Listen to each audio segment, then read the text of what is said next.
Well, M is for March and Market Garden.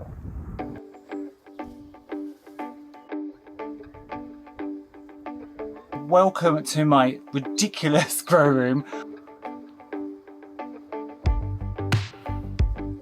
This is the first time I've ever grown Ranunculus. I've made a lot of mistakes.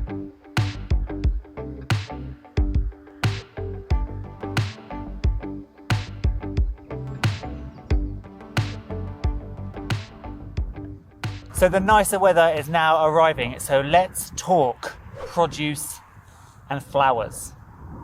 So I touched very lightly on the Market Garden update in yesterday's farm tour video, but I thought we would take it a little more in depth today about what I've got growing, where I'm putting things and what the future is. So I'm here in the Ranunculus bed. This is the first time I've ever grown Ranunculus. I've made a lot of mistakes. I over-soaked them so they rotted. I then put them into little pots and they soaked up more moisture and they rotted. And then I very stupidly forgot to cover them over when they were down by the old polytunnel, and a muntjac came along and ate a lot of the leaves. So although I had 4 colours, I had pink, white, yellow and red, I think we now only have pink, red and possibly a couple of whites. Everything else got nibbled. However, I don't care. It's the first year. And look, we have a lovely bed full of Ranunculus. Now I am still covering them over at night because it is still quite cold, and also predation. We will get the electric netting, which is all around the Market Garden. We will get that on.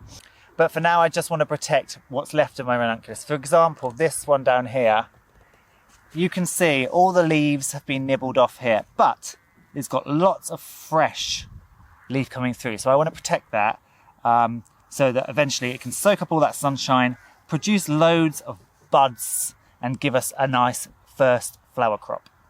Now the only other crop I've actually got in the garden at the moment is these very sad looking sweet peas.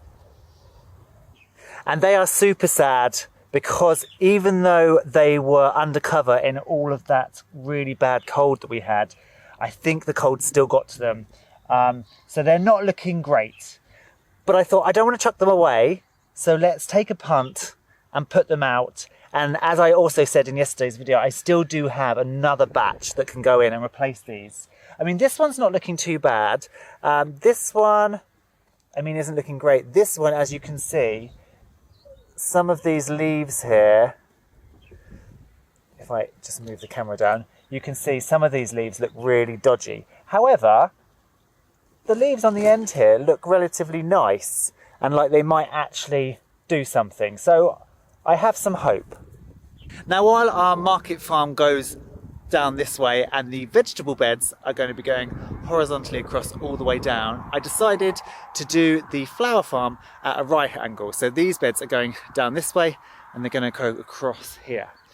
So because we've got the hedge here and the shed and stuff, the sweet peas are going to be one of the tallest crops, and so I don't want to block out light from behind. So I put those at the back, so they're going to be running along this section.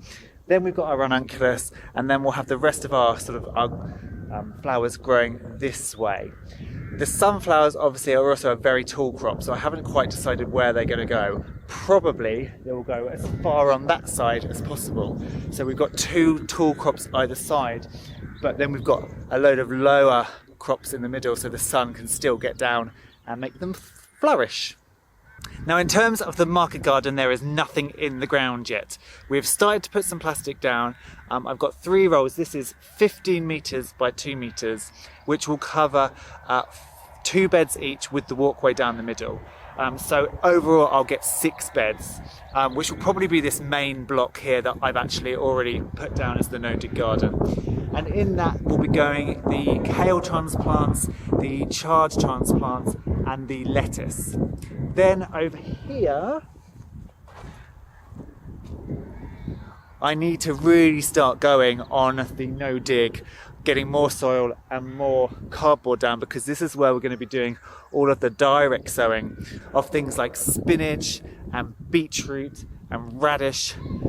I have realised that for the carrots, I'm gonna have to dig out a trench because I can't use this no-dig method for the carrots because they will start to grow, and because they're a taproot, they will hit that cardboard and not be able to get through. So we are gonna have to do a little bit of trenching and digging out for those. I'm gonna try and borrow a rotavator so I can get the carrots in. But apart from that, we should be able to do everything on this cardboard system. Now obviously next year it won't be a problem with the carrots because the beds will be established, the cardboard will have broken down, and we'll just be adding more compost on top. So next year we can just direct sow carrots straight in without the need to rotivate.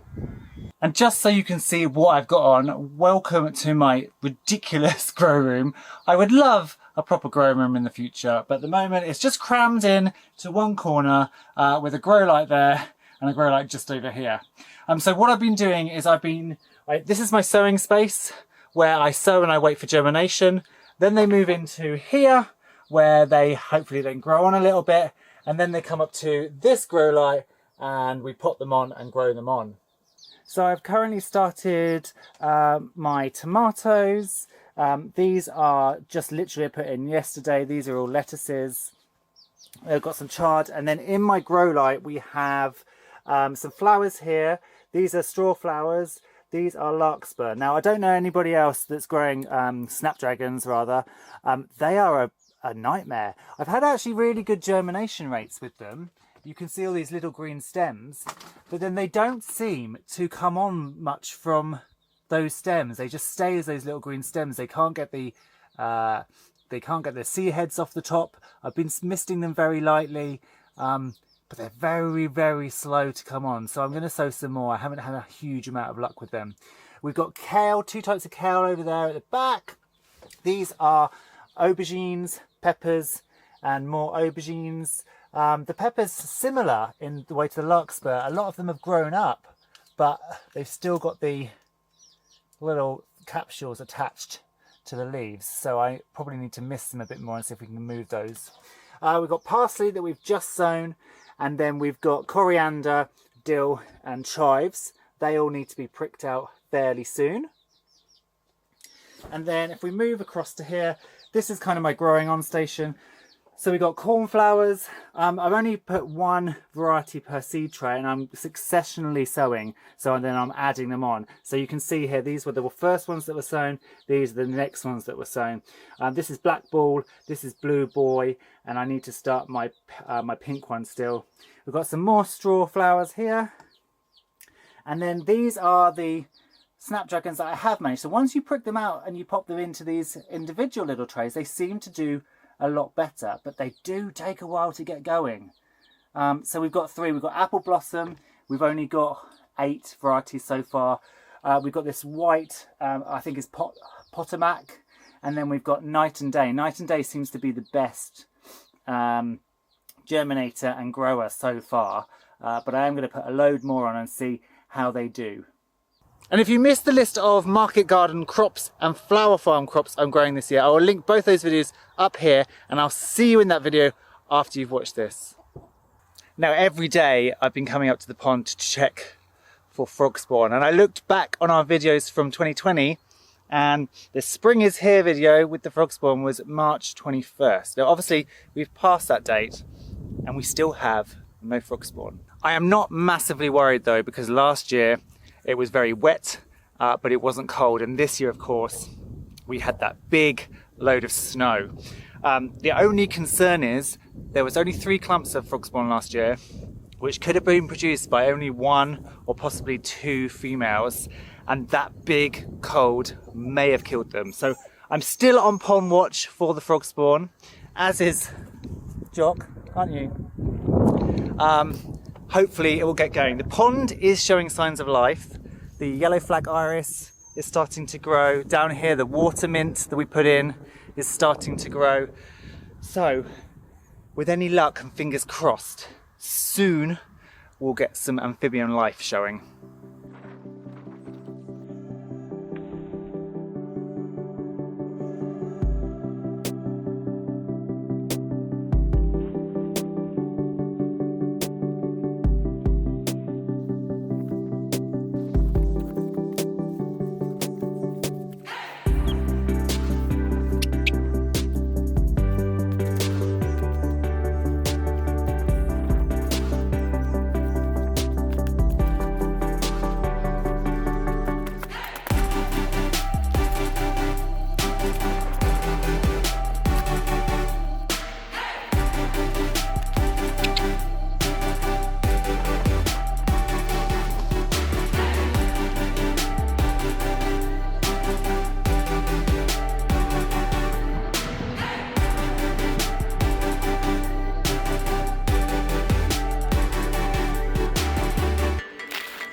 Well, spring might be officially here, but there is still a bit of a bite in the air and still a bit of a cold breeze. However, I have got a lot to get on with.